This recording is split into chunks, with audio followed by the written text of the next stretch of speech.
It's Ritzy Cupcake! The coronavirus pandemic, also known as COVID-19. So I'm just going to talk about my experience and how it's affecting Western Australia, particularly how we're affected in Perth. Yeah, it's Easter Sunday today, so I've got my Easter stuff to just bring a bit of cheer. I feel like I haven't dressed up in ages, so I thought I should put a little bit of effort in and get myself prepped mentally for this video, because it's quite heavy stuff to talk about. I'm a bit of a documenter at heart. I can't help it. Like every time I see something, I just automatically get footage of it. So I thought, well, there's no point in me keeping all this. I should put it out there in case someone's interested and they can view it. And it's really history in the making. I mean, we're all going to look back at this time and just wonder how we got through it all. Yeah, this year has been really crazy, as well for me personally, because I lost one of my dear friends to cancer in February. Having gone through the grieving process so soon, to then see that there's a pandemic that can potentially affect every single person I know really is quite mentally exhausting and terrifying, because I don't obviously want to go through that again. Our first case of coronavirus was on the 21st of February. As more and more people found out about coronavirus and decided they needed to come back home, we got a few more cases. On the 19th of March, there was evidence of community transmission in Perth. So that's when things started getting a bit more serious here. My parents were meant to fly to visit India and Malaysia in March. We managed to convince them to cancel their trip, because my dad was still pretty adamant to go, because we told them if they went, they'd have to be quarantined and they may not be able to come back. And my dad, he's quite ill, so thankfully they decided to stay. I actually haven't been visiting them for the last few weeks because I still go to work and I don't want to risk passing anything on to them. On the 22nd of March, we were at a pub celebrating a birthday, and the next day on the news they said the pubs would be shutting down. So it all kind of escalated quickly, and we had new restrictions in place from the 26th of March. So these restrictions were cafes and restaurants were limited to takeaway. Food courts, they were open, but only takeaway and delivery was allowed. So Uber Eats has come at a really great time. I used to think, who uses Uber Eats? I'm not someone who actually has ever used Uber Eats, but I now understand how important it is and how grateful we should all be that that is existing. Can't go get my legs waxed anymore, can't get my eyebrows done. Hairdressers were still allowed, and I think still are allowed to operate. I don't think the hairdressers were very happy about that, because even though they're allowed to stay open, it's putting them at risk, because you can't exactly cut someone's hair from like far away. You need to be in close proximity to them. From the 24th of March, all international and domestic arrivals were told that they needed to be mandatorily placed in self-isolation. So lots of people have been put in 5-star hotels around Perth, and lots of people have also been sent to Rottnest Island, which is where the Quokkas live. A few homeless people have been given accommodation at Pan Pacific Hotel. Stage 3 restrictions came into place on the 31st of March, which limited gatherings to no more than 2 people. So that pretty much got rid of all social events, even family events, so no one can come to your house. Only one person is allowed to come and visit your house. Shopping centres and malls, even though they are technically allowed to remain open, as you can see here, it's all pretty much empty. No one is like going out, like it's really limited. Hardly anyone's going anywhere. So all the businesses as a result are suffering, understandably. And so many people have lost their jobs. It is actually so economically bad. We weren't in that much of a great economic position to begin with. The city where I live, everywhere there were like for lease signs. People were not doing that well to begin with. So this has not helped at all. Funerals are limited to 10 people. maximum of 10 people, and weddings are a maximum of 5. So I've got a friend who had to delay her wedding until the end of the year because, yeah, and they decided to do that before the restrictions were put in place. They were able to organize it all properly. Playgrounds and gyms and skate parks and public places are all closed. Everyone's homeschooling their children. The Western Australian border has been temporarily closed since the 5th of April. Living in Western Australia, we're always quite isolated anyway. It used to be a bit of a disadvantage, but now it's actually one of our greatest strengths because hardly anyone comes here. We've got a really low population compared to the eastern states, so Victoria, New South Wales. They're doing a lot worse than us in terms of coronavirus because they have a lot more people and a lot more activity and a lot more people flying in and out and in and out. We have, in Western Australia, our downside was the cruise ships. Most of our cases are from the cruise ships. So the community spread has thankfully so far been relatively low compared to the eastern states.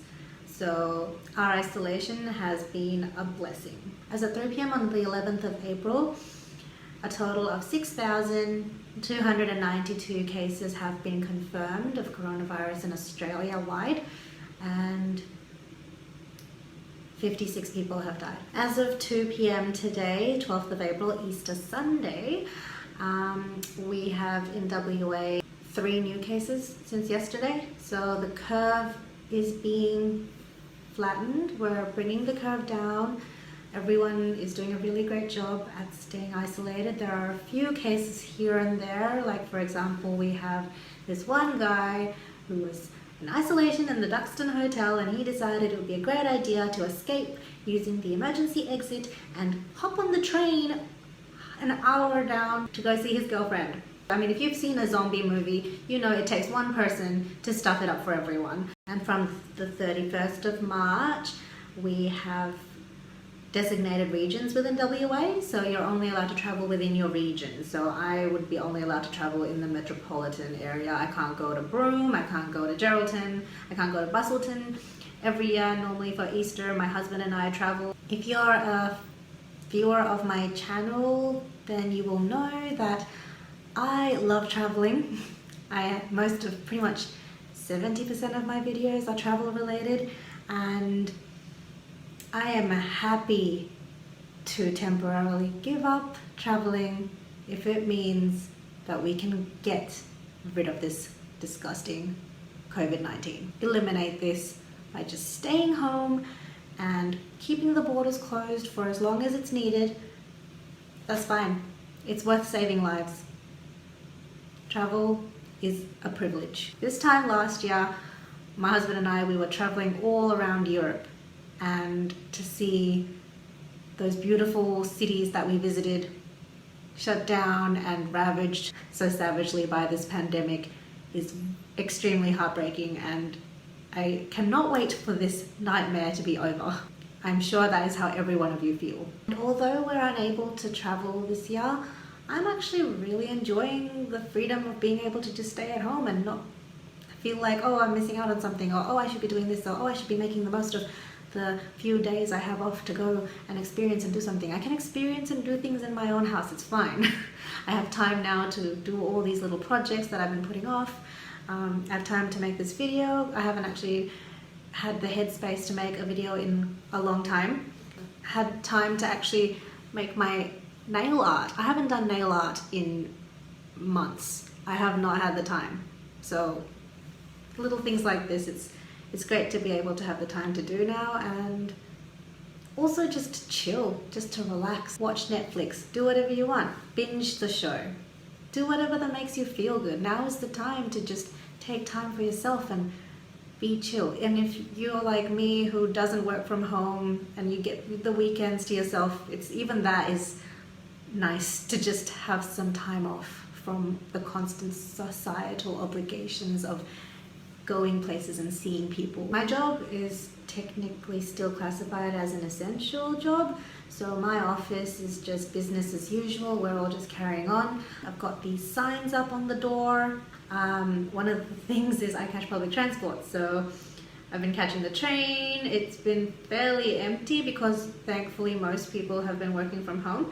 I've been wearing a mask and going into work. Been catching the train.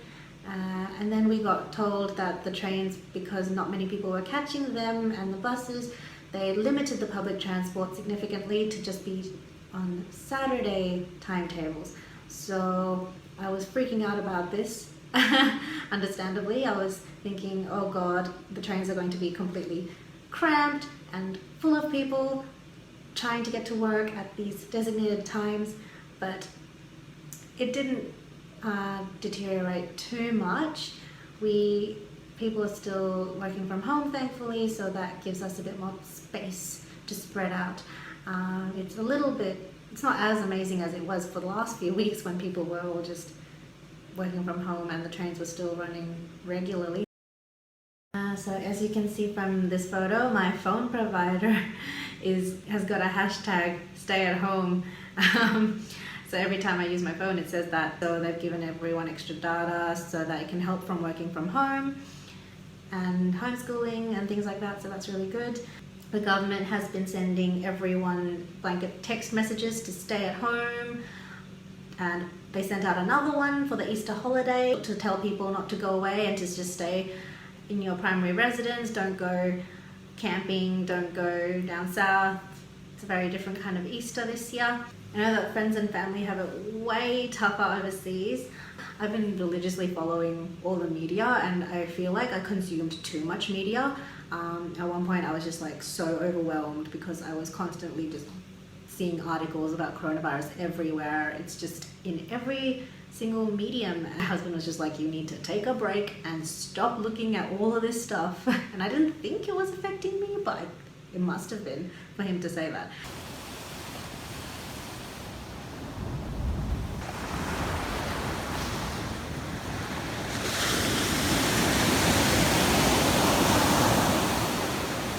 It's Easter weekend, it's Friday, Good Friday, around 6 a.m. Normally we'd be like going somewhere on a holiday, but it is right in the middle of a pandemic.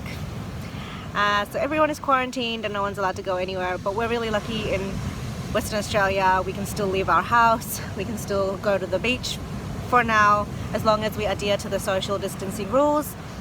And as you can see, there is no one around me except for me and my husband. My husband's off for a little swim.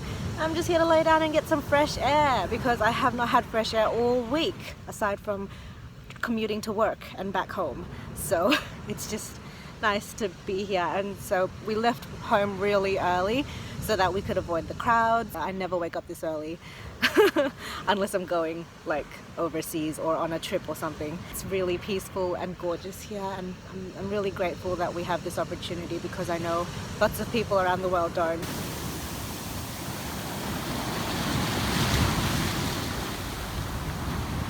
Hopefully things stay okay in WA.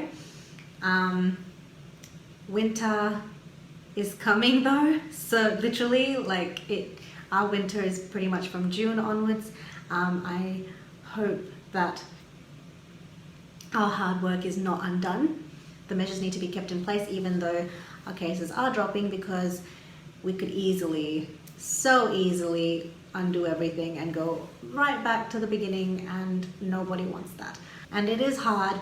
It's hard for us all to give up our freedoms and liberties and our social lives and networks and the things, our hobbies, our joys, our families. I haven't visited my family in weeks. It's really mentally exhausting and taxing, but it's all for the greater good, as cliche as that sounds. And someday we'll look back on this and think, wow, that was insane. Thank you so much for watching. Don't forget to like and subscribe, and I'll see you next time.